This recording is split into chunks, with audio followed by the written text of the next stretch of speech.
Comisiones Unidas de Puntos Constitucionales y Estudios Legislativos del Senado aprobaron el dictamen de la iniciativa de la presidenta Claudia Sheinbaum en materia de no reelección y nepotismo electoral. ¿De qué se trata? De esto.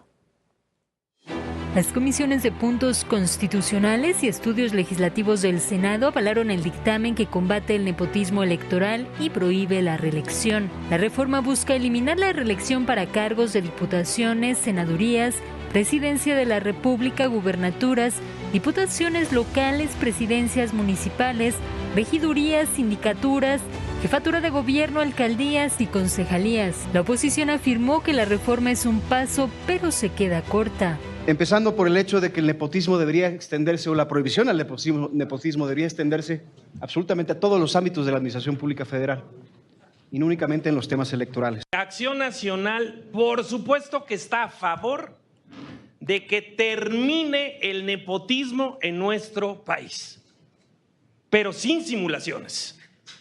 Que termine el nepotismo parejo en todos los cargos de elección popular, sí, pero también en todos los cargos de designación del Poder Ejecutivo.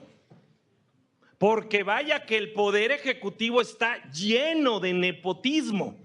Que termine también el nepotismo en el Poder Judicial. Morena y los aliados defendieron la reforma presidencial.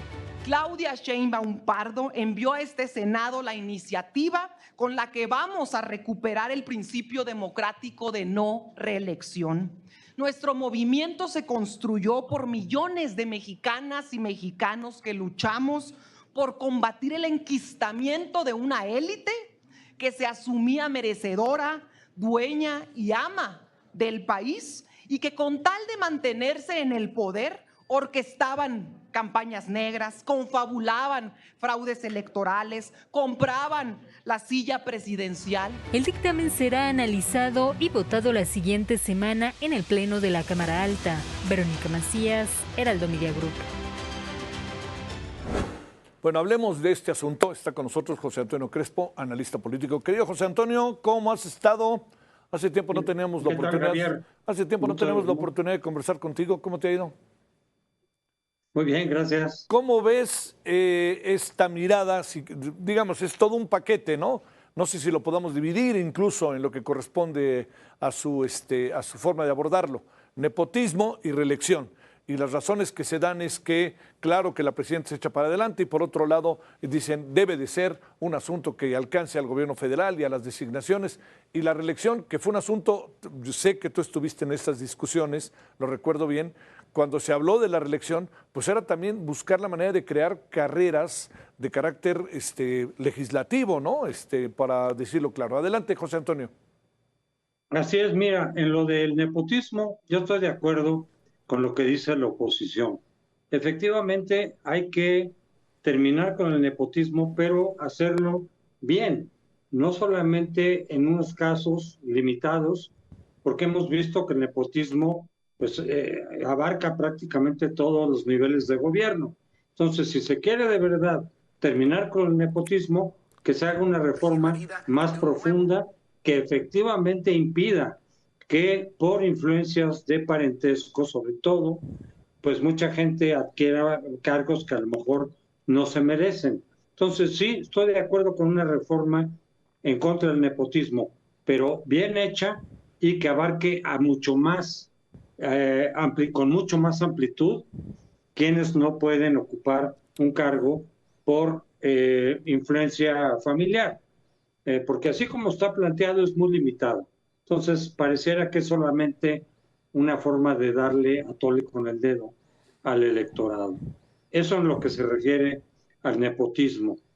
Y en lo de la no reelección, pues nos dicen, acabamos de oír a la senadora, que dice que el principio democrático de no reelección, paradójicamente es al revés. Todas las democracias, prácticamente todas, tienen la reelección como una característica de la propia democracia. ¿Por qué? Porque la reelección, por un lado, vincula al legislador con su electorado. El electorado lo elige, es una parte de la democracia, pero también tiene que haber de regreso la rendición de cuentas de ese legislador con su electorado. Es decir, que los ciudadanos digan, que nos tomen en cuenta durante la gestión de ese legislador y no solamente nos tomen en cuenta a la hora de votar. Porque si nosotros votamos y luego ya no hay vínculo, el legislador va a obedecer a su partido, a su coordinador, a su jefe. Si es un partido gobernante, pues va a obedecer al presidente y ya no le vamos a importar a los ciudadanos porque ya no vamos a incidir sobre su carrera. Por eso, desde el principio, las democracias más antiguas tienen el principio de la reelección. Lo que en México, por nuestra historia particular, vemos como antidemocrático es la no reelección presidencial. Acordémonos que el sufragio efectivo, no reelección, y lo que se instauró en la Constitución del 17 era solamente relativo a la presidencia. Y eso no se ha movido.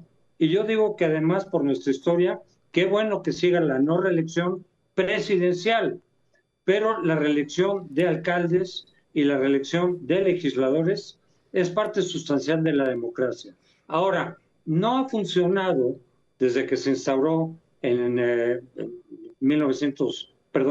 2012, 2014 me parece, después de una larga lucha de muchos ciudadanos para reinstaurar la reelección parlamentaria, no funcionó porque los propios partidos hicieron trampa y pusieron una cláusula según la cual solo podían buscar la reelección aquellos legisladores que tuvieran permiso de su partido, que para el caso era cortar, claro, para efectos prácticos, el vínculo entre legislador o alcalde y su electorado.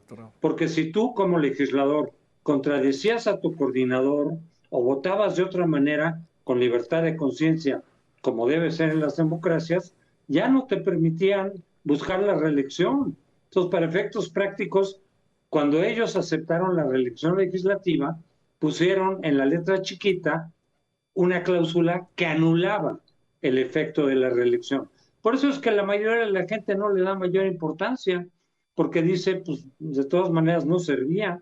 Y la reelección no es tanto para que la gente esté fiscalizando a su candidato, sobre todo de mayoría, de los distritos de mayoría, sino que si hay algún legislador que vota contrariamente, así abierta y contrariamente, a tus intereses del distrito que lo eligió, entonces sí lo puedes castigar cuando se quiera reelegir.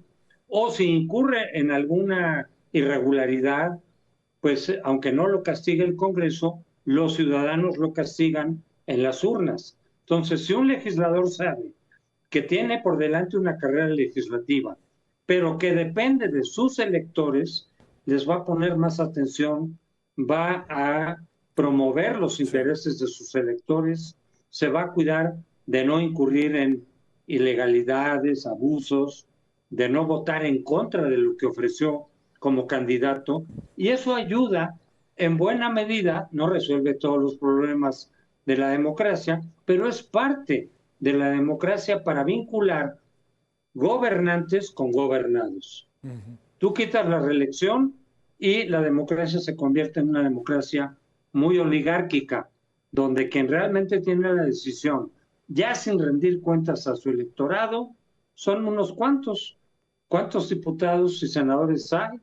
El propio presidente con su equipo, los legisladores de los estados, pues son un grupito pequeñísimo. Si ellos no rinden cuentas a su electorado, pues es una especie de oligarquía.